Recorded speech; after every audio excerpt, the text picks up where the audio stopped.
बिस्मिल्लाहिर्रहमानिर्रहीम। अस्सलाम वालेकुम स्टूडेंट्स। उम्मीद है बेटा आप सब खैरियत से होंगे। बेटा लास्ट लेक्चर में हमने 7.4 कंप्लीट की थी और अब हमारा जो काम स्टार्ट होता है दैट स्टार्ट्स फ्रॉम एक्सरसाइज 7.5। इस एक्सरसाइज 7.5 के बेटा टोटल 5 क्वेश्चंस हैं जो हमने अटेम्प्ट करने हैं, जिसमें क्वेश्चन नंबर 1 है, क्वेश्चन नंबर 3 है, क्वेश्चन नंबर 4 है, क्वेश्चन नंबर 8 है और क्वेश्चन नंबर 9 है। बेटा इन क्वेश्चन को अटेम्प्ट करने से पहले ज़रा दो चीज़ें आपको बतानी है, ज़रा गौर से बेटा तवज्जो से सुन लीजिएगा। लेट ये कोई एक वॉल है, कोई भी एक दीवार है, ठीक है। इस दीवार के फॉर एग्जांपल यहाँ पर आपके पास कोई भी एक चेयर मौजूद है, यहाँ पर आपके पास क्लॉक लगा हुआ है, कोई भी पोजीशन है। आप इस दीवार से कुछ फासले पर बेटा आप खड़े हो जाए, ठीक है। अब आपने अपनी आई से, ये लेट कोई भी पर्सन है, आपने बिल्कुल दीवार के सामने बिल्कुल नॉर्मल पोजीशन पर आपने बिल्कुल अपने सामने देखना है। जब आप अपने सामने देख रहे होंगे तो ऐसा नहीं है कि अगर आपका फोकस सिर्फ दीवार के किसी एक पॉइंट पर या बिल्कुल नॉर्मल पोजीशन पर है तो ऐसा नहीं है बेटा कि हमें सिर्फ और सिर्फ यही पॉइंट नजर आएगा। नो, हमें कुदरती तौर पर खुद ब खुद दीवार से ऊपर का भी कुछ हिस्सा नजर आता है और हमें दीवार से नीचे जो चेयर्स वगैरह या कारपेट वगैरह कुछ चीजें हमें वही नजर आएंगी। यानी कि फोकस हमारा एक ही पॉइंट पर होगा, एक ही जगह पर होगा, देख भी हम वहीं पर रहे होंगे, कंसंट्रेशन भी वहीं पर होगी, लेकिन खुद ब खुद हमें ऊपर और नीचे की कुछ एक लिमिट तक हमें चीजें नजर आएंगी। तो ऐसी पोजीशन में जितना हमें अपनी इस नॉर्मल पोजीशन से नीचे नजर आता है ना बेटा, इसे हम नाम देते हैं एंगल ऑफ डिप्रेशन का। और जितना इस नॉर्मल पोजीशन से ऊपर की तरफ नजर आता है, इस एंगल को हम नाम देते हैं एंगल ऑफ एलिवेशन का। दो एंगल हैं बेटा, एक को हम नाम देते हैं एंगल ऑफ एलिवेशन का और एक को हम नाम देते हैं एंगल ऑफ डिप्रेशन का। बेसिकली बेटा ये हम ट्रिग्नोमेट्री का चैप्टर पढ़ रहे हैं और इसमें हम डिस्कस कर रहे हैं राइट ट्राइंगल्स को। तो अब आप देखें कि यहाँ पर एंगल ऑफ एलिवेशन और डिप्रेशन के हवाले से बेटा ये भी एक राइट ट्राइंगल बन गई और अगर नीचे वाली देखें तो ये भी एक राइट ट्राइंगल बन गई। अब एंगल ऑफ एलिवेशन और एंगल ऑफ डिप्रेशन किस वक्त बनता है बेटा? लेट ये बिल्डिंग है, बिल्डिंग से दूर कोई भी एक शख्स खड़ा है, वो देख अपनी नॉर्मल पोजीशन पे रहा है, लेकिन उसको बिल्डिंग का टॉप भी नजर आता है, तो इस एंगल को हम किसका नाम देंगे? एंगल ऑफ एलिवेशन का। और दूसरी सूरत में बेटा आपके पास कोई भी एक बिल्डिंग के अब आप टॉप पर मौजूद हैं और टॉप पर मौजूद होने के बाद आपको सड़क के ऊपर, रोड के ऊपर कोई एक गाड़ी, कोई शख्स, कोई दरख्त, कुछ भी नजर आता है। अब ऐसा है कि आप देख सामने की तरफ रहे हैं लेकिन आपको ये जो नीचे का हिस्सा नजर आ रहा है that is called angle of depression. अब राइट ट्रायंगल में जब भी एंगल ऑफ एलिवेशन की बात करें ना, हमेशा बेटा वो इसी सूरत में बनता है। और कभी भी अगर आप टॉप पे हो और नीचे की बात करेंगे, पहले आप नॉर्मल ड्रॉ करेंगे और फिर ये वाला एंगल बनेगा एंगल ऑफ डिप्रेशन। इस वाले एंगल को एंगल ऑफ डिप्रेशन का नाम बेटा नहीं दिया जाता। कई बच्चे इस एंगल को एंगल ऑफ डिप्रेशन बना देते हैं, ऐसा नहीं है। एंगल ऑफ डिप्रेशन बनाने के लिए बेटा पहले आप नॉर्मल ड्रॉ करते हैं, ठीक है। अब इस एक्सरसाइज 7.5 का सबसे पहले है बेटा क्वेश्चन नंबर 1 जो हमने इसमें से करना है। सबसे पहले बेटा हम बात करते हैं क्वेश्चन नंबर 1 की। अच्छा बेटा अब ये क्वेश्चन है find the angle of elevation. अब जरा स्टेटमेंट गौर से देखिएगा और इसके साथ साथ ये देखिएगा कि इस स्टेटमेंट को यूज करते हुए हम राइट ट्रायंगल कैसे बनाते हैं बेटा। Find the angle of elevation of the sun if a 6 feet man. ये लेट बेटा ये बेटा हम फर्ज कर लेते हैं ये मैन आ गया, आदमी आ गया और इसकी हाइट कितनी है बेटा? 6 feet. If a 6 feet man cast us 3.5 feet shadow. अगर सन इस तरफ होगा तो ऑब्वियसली ये मैन है, शेडो किस तरफ बनेगा बेटा? इस तरफ, ऑपोजिट साइड के ऊपर बनता है हमेशा शेडो। अब ये 6 फीट मैन जो है इसका शेडो कितना बन रहा है बेटा? 3.5 फीट और शेडो बेटा हमेशा हॉरिजॉन्टल पोजीशन में बनता है। अब हमने ये मेरा बेटा हमने एंगल ऑफ एलिवेशन मालूम करना है, ये सन का ये एंगल ऑफ एलिवेशन बेटा हम मालूम करेंगे और इस एंगल ऑफ एलिवेशन को मैं नाम दे देता हूं बेटा थीटा का। अब ये चूंकि एक राइट ट्रायंगल बन गई है, इस राइट ट्रायंगल की एक साइड को नाम दे दिया ए का, दूसरी को नाम दे दिया बी का, तीसरी को नाम दे दिया बेटा सी का। और ये एंगल आदमी और जमीन हमेशा किस किस पोजीशन में बेटा? हम जमीन पर हमेशा परपेंडिकुलर पोजीशन पर खड़े होते हैं, टेढ़े मेढ़े नहीं होके खड़े होते। अगर हम परपेंडिकुलर नहीं होंगे तो बेटा किसी एक साइड पर गिर जाएंगे। ठीक है। और हमें पता है थीटा के सामने कौन सी साइड होती है बेटा, परपेंडिकुलर। 90 के सामने क्या होता है बेटा, हाइपोटेन्यूज। और जो थर्ड साइड रहेगी दैट इज बेस। अब हमने एंगल मालूम करना है। सबसे पहले जब हम इसका सोल्यूशन की बात करेंगे बेटा, सबसे पहले आपने ये लिखना है कि कौन कौन सी साइड आपके पास मौजूद हैं। A B is equal to 3.5 feet, A से लेकर बी तक बेटा 3.5 फीट है। फिर उसके बाद बी टू सी, बी से लेकर सी तक बेटा 6 फीट के इक्वल है। और यहां पर मैं लिख देता हूं बेटा, हमने थीटा मालूम करना है। जब भी हमें एंगल मालूम करना हो तो जो दो साइड हमारे पास गिवन है, इन दो साइड की बेटा हम हमेशा रेशो लेते हैं। अब हमारे पास दो साइड कौन सी गिवन है, एक परपेंडिकुलर और दूसरी बेस। तो परपेंडिकुलर और बेस से मिलकर कौन सी रेशो बनती है बेटा, टेंजेंट। तो हम लिखेंगे tangent theta is equal to perpendicular over base. अब परपेंडिकुलर किसके इक्वल है बेटा, बी सी। और बेस किसके इक्वल है बेटा, बेस इक्वल है ए बी। और ये बी सी ए बी के ऊपर मैं लाइन इसलिए लगा रहा हूं क्योंकि ये क्लोज फिगर की साइड्स हैं, ठीक है। Tangent theta is equal to B C बेटा किसके इक्वल है, B to C is equal to 3.5 feet. और ए बी बेटा किसके इक्वल है, A B is equal to 6 feet. Tangent theta is equal to, अब आपने क्या करना है बेटा, इस 3.5 को 6 से डिवाइड करना है। और आप कैलकुलेटर पे चेक कर लीजिएगा, जब 3.5 को 6 से डिवाइड करेंगे this will be equal to 3.5 divided by 6 is equal to 0.5833। ये बेटा बन गया 0.5833। अच्छा, अब हमने बेटा मालूम करना था थीटा। थीटा आपने मालूम करना है तो ये टेंजेंट राइट हैंड साइड पर आकर क्या बन जाएगा बेटा, टेंजेंट इनवर्स 0.5833। अच्छा, अब आप ये अपने कैलकुलेटर पर देखें बेटा, यहां पर आपके पास जो है ये sine cos tangent, sine cos और टेंजेंट जितने भी ट्रिग्नोमेट्रिक फंक्शन है ये सब आपको नजर आते हैं, ठीक है। अब हमने मालूम करना है टेंजेंट इनवर्स। लेफ्ट साइड पर टेंजेंट था, राइट साइड पर आकर क्या बन जाता है बेटा, टेंजेंट इनवर्स। अब टेंजेंट इनवर्स जब आपको मालूम करना हो तो उसके लिए मेरा बेटा पहले आपने ये की प्रेस करनी है। सेकंड शिफ्ट आपके कैलकुलेटर की स्क्रीन पर है। सेकंड शिफ्ट के बाद जब आप टेंजेंट प्रेस करेंगे ना, तो सेकंड शिफ्ट की वजह से वो क्या कंसीडर करेगा बेटा, इसको टेंजेंट इनवर्स। और वैल्यू क्या है, 0.5833 इज इक्वल टू, ये सॉरी बेटा ये ना एक मिस्टेक हो गई है। यहां पर हमने BC की वैल्यू थी, B टू C था 6 फीट, ये भी बेटा गलत हो गया। और A टू B था 3.5 फीट, ये भी गलत हो गया बेटा। इसको ना दोबारा हम राइट कर लेते हैं।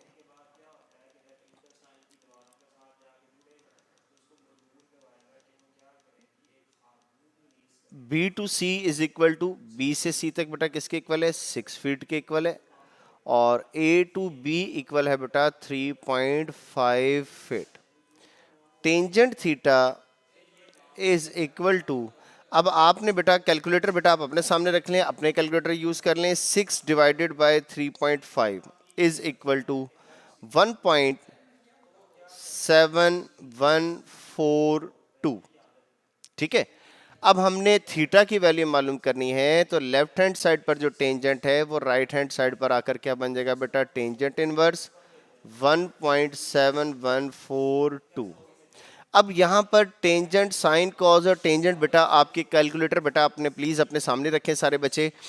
साइन, कॉस, टेंजेंट के बेटा कीज आपको आपके कैलकुलेटर पर नजर आएंगी। टेंजेंट इनवर्स बनाने के लिए आपने अपने कैलकुलेटर की स्क्रीन पर शिफ्ट प्रेस करना है। शिफ्ट प्रेस करने के बाद जब आप टेंजेंट प्रेस करेंगे तो आपको अपनी स्क्रीन के ऊपर टेंजेंट इनवर्स लिखा नजर आएगा। अब आप यहां पर वैल्यू पुट कर दें, 1.7142 इज इक्वल टू 59.7 डिग्री। ये बेटा वो एंगल आ गया जो कि हमने मालूम करना था, ठीक है बेटा। और ये अगर हो सकता है बुक में आंसर 60 हो या 61 हो या 58 हो, तो ये एग्जैक्टली इक्वल आ भी सकता है बुक के, और बुक के करीब तरीन भी हो सकता है। अगर बुक में 60 या 61 भी है ना, तो बेटा हम इसी को करेक्ट मानेंगे। बेहतर ये होता है कि 3 डेसिमल प्लेसेस पर आंसर निकाला जाए। आप 1 पे भी निकाल सकते हैं, 2 पर भी निकाल सकते हैं, 3 पर भी निकाल सकते हैं, 4 पर भी निकाल सकते हैं। तो डेसिमल के बाद अगर एक डिजिट लेंगे तो कुछ और आंसर आएगा, 2, 3, 4 के बाद बेटा कुछ आंसर जो है वो डिफर करते जाएंगे। ठीक है, तो ये था बेटा सोल्यूशन क्वेश्चन नंबर 1 का। 1 के बाद बेटा नेक्स्ट है क्वेश्चन नंबर 3, और क्वेश्चन नंबर 3 की स्टेटमेंट में कहता है बेटा अ 20 feet long ladder 20 feet long ladder is leaning against a wall. कहते हैं 20 फुट लंबी लेडर है, वो जमीन दीवार के साथ जो है उसको लगाया जाता है। The bottom of the ladder is 5 feet from the base of the wall, कि जो बॉटम है वो 5 फीट पर है। Find the acute angle of the ladder makes with the ground. अब इसका बेटा सबसे पहले आप ये देखिएगा कि इसकी फिगर किस तरीके से बनाई जाती है। ठीक है, जरा तवज्जो रखिएगा बेटा। बेटा अब हम इसके सॉल्यूशन के लिए थोड़ी थोड़ी बेटा स्टेटमेंट इसके पढ़ते जाएंगे, साथ साथ आप देखिएगा किस तरीके से राइट ट्रायंगल बनाएंगे। अ 20 feet long ladder is leaning against a wall. ये बेटा हमारे पास वॉल आ गई, ठीक है, और ये हमने इसके साथ वॉल के साथ बेटा एक हमने ये बेटा वॉल आ गई, और वॉल के साथ हमने बेटा ये एक लेडर लगा दी। ये मैं ज़रा थोड़ा सा बेटा बोर्ड के ऊपर राइट कर रहा हूँ, स्मार्ट बोर्ड के ऊपर, तो ये लाइनें ज़रा थोड़ी सी टेढ़ी हो रही हैं क्योंकि स्लिपरी बहुत ज़्यादा है। आप लोग बेटा बिल्कुल सीधी सीधी लाइनें लगाइएगा। अच्छा, ये वॉल आ गई और एक ये लेडर आ गई। अब इस लेडर की लेंथ कितनी है? 20 फीट। और आपने देखा है हमेशा जब भी हमें लेडर दीवार के साथ लगानी हो हमेशा हम टेढ़ी ही लगाते हैं। द बॉटम ऑफ लेडर, अब लेडर का बॉटम कौन सा है? ये वाला। इस 5 feet from the base of the wall. अब ये वॉल है, वॉल की बेस कौन सी है? ये वाली है। वो कहते हैं कि लेडर का फुट और वॉल की बेस, इन दोनों के दरमियान जो फासला है that is 5 feet. Find the acute angle the ladder makes with the ground. अब ये ग्राउंड है, ये लेडर है, हमने ये एंगल मालूम करना है बेटा, और इसको मैंने नाम दे दिया थीटा का। उम्मीद है बेटा कि आप लोगों को फिगर बनाने में कोई प्रॉब्लम नहीं होगी। फिर भी बेटा अगर कोई प्रॉब्लम हो आप रिवाइंड करके देख लीजिएगा। फिर भी मेरा बेटा कोई प्रॉब्लम हो आप मुझसे डिस्कस कर लीजिएगा। अब इनके ट्राइंगल के वर्टिसेस को मैंने नाम दे दिया ABC का। And we know that theta के सामने परपेंडिकुलर होता है 90। अब ये 90 का एंगल है बेटा। 90 के सामने वाली साइड को हाइपोटेन्यूज कहते हैं, और थर्ड साइड को बेटा हम नाम देते हैं बेस का। अब आप ये देखें कि हमने अगर ये एंगल मालूम करना है, सबसे पहले बेटा आप राइट करेंगे कि आपके पास यहाँ पर कौन कौन सी वैल्यूज गिवन है। सबसे पहले बेटा हमारे पास गिवन है AB which is equal to 5 feet. Next बेटा A to C which is equal to 20 feet. और अब हमने एंगल थीटा मालूम करना है। अब आप देखें कि अगर एंगल थीटा हमने मालूम करना है, लास्ट क्वेश्चन में भी आपको बताया थीटा एंगल मालूम करने के लिए हम वो दो साइड्स यूज करते हैं जो हमें गिवन होती हैं। अब कौन कौन सी? एक हाइपोटेन्यूज और दूसरी बेस। तो बेस ओवर हाइपोटेन्यूज एक ही रेशो हमारे पास बनती है दैट इज कॉस थीटा। अच्छा, हम इसे सीकेंड भी बना सकते हैं लेकिन आपने हमेशा साइन कॉस टेंजेंट से ही बनानी है। ठीक है, cos theta is equal to base means AB divided by hypotenuse means A to C। और अब सिंपल बेटा आप इनकी वैल्यूज पुट कर दें। AB is equal to 5 feet and AC is equal to 20 feet. अब ये 5 फीट और 20 फीट जब आप दोनों को डिवाइड करेंगे बेटा, कैलकुलेटर फिर आप लोग अपने सामने रख लें और ये साथ साथ जो कैलकुलेशन कर रहा हूं ये करते जाएं बेटा। 5 divided by 20 is equal to 0.25। 0.25। अब हमें थीटा की वैल्यू मालूम करनी है। लेफ्ट हैंड साइड से जो कॉज है वो राइट हैंड साइड पर जाकर बन जाएगा बेटा कॉज इनवर्स 0.25। और अब कॉज इनवर्स बनाना है तो बेटा आप साथ देखें जरा। सबसे पहले आप प्रेस करें शिफ्ट, शिफ्ट के बाद आप प्रेस करें कॉज, तो आपकी कैलकुलेटर की स्क्रीन पर आप देखेंगे कॉज इनवर्स बन गया। और अब आप वैल्यू पुट करते हैं 0.25 is equal to 75.5 degree. 75.5 degree ये बेटा एंगल है जो लेडर ग्राउंड के साथ बना रही।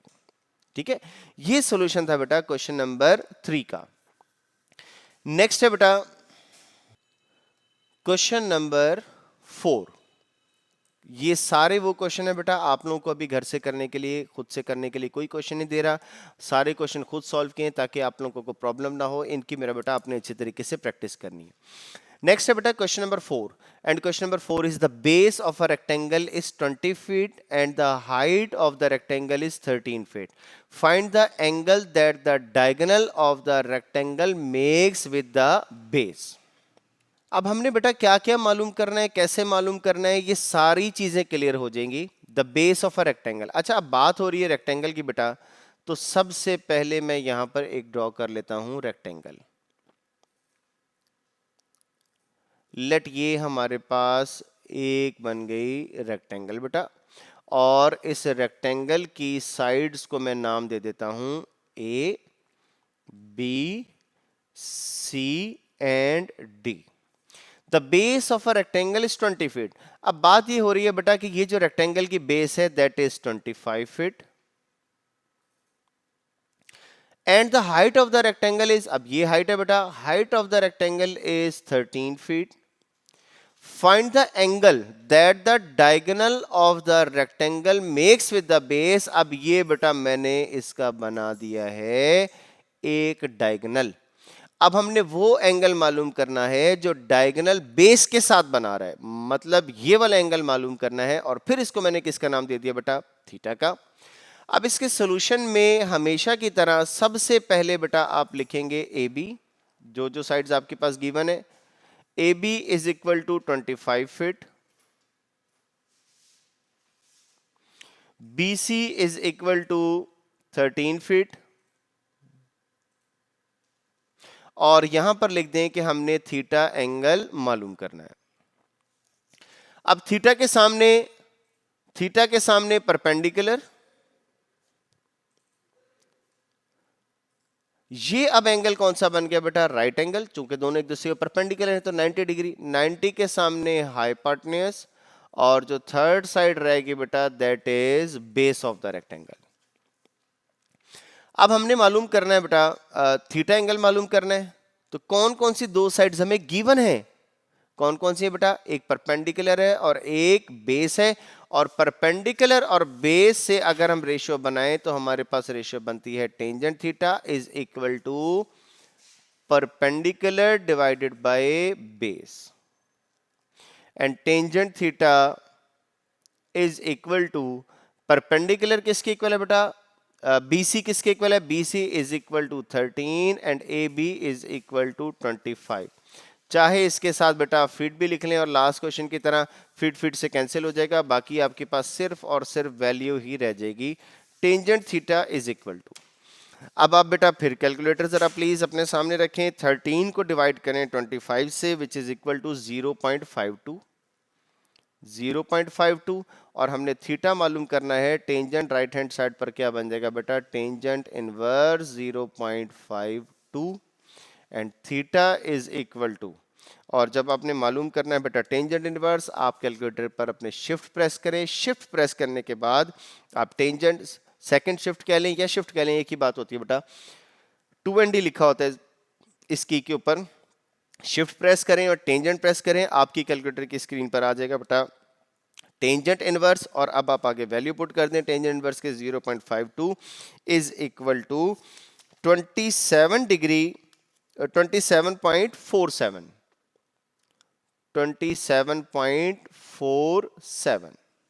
और इसके ऊपर आप मार्क कर दें बेटा डिग्री। देखें अगर ये जो हम क्वेश्चन कर रहे हैं ना बेटा, अगर तो इनके आंसर डिग्री डेसिमल में डिग्री में दिए हुए हैं तो ठीक है, अगर डिग्री मिनट में है ना तो आपके पास, अगर आपने इसको डिग्री मिनट में कन्वर्ट करना है तो आपके पास कैलकुलेटर की स्क्रीन के ऊपर एक बटन है जिसके ऊपर 1 डिग्री और 2 कोमे लगे हुए हैं, आप उसको प्रेस करेंगे ना तो बेटा ये कन्वर्ट कर देगा 27 डिग्री 28 मिनट। ये आपके जो टोटल डिग्री है इसके डिग्री और मिनट बना देगा बेटा 27 डिग्री एंड 28 मिनट।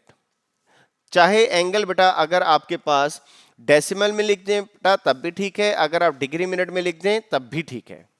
ठीक है बेटा, ये था सॉल्यूशन मेरा बेटा क्वेश्चन नंबर 4 का।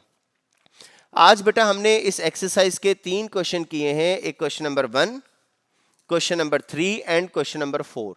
3 क्वेश्चन किए हैं मेरा बेटा, ये तीनों क्वेश्चन आप अच्छे तरीके से इनको सॉल्व कर लीजिएगा। इनमें कोई भी प्रॉब्लम हो, तीनों क्वेश्चन मैंने आपको खुद सॉल्व करवाए हैं, घर से करने के लिए आपको इसके में कुछ नहीं दे रहा। आप इन तीनों क्वेश्चंस की बेटा अच्छे तरीके से प्रैक्टिस कर लीजिएगा। किसी किस्म की कोई प्रॉब्लम हो बेटा बिला झिझक डिस्कस कर लीजिएगा। इंशाल्लाह ताला नेक्स्ट लेक्चर में बाकी बेटा इसके हम 2 क्वेश्चन करेंगे। तब तक के लिए मेरा बेटा अल्लाह हाफिज़।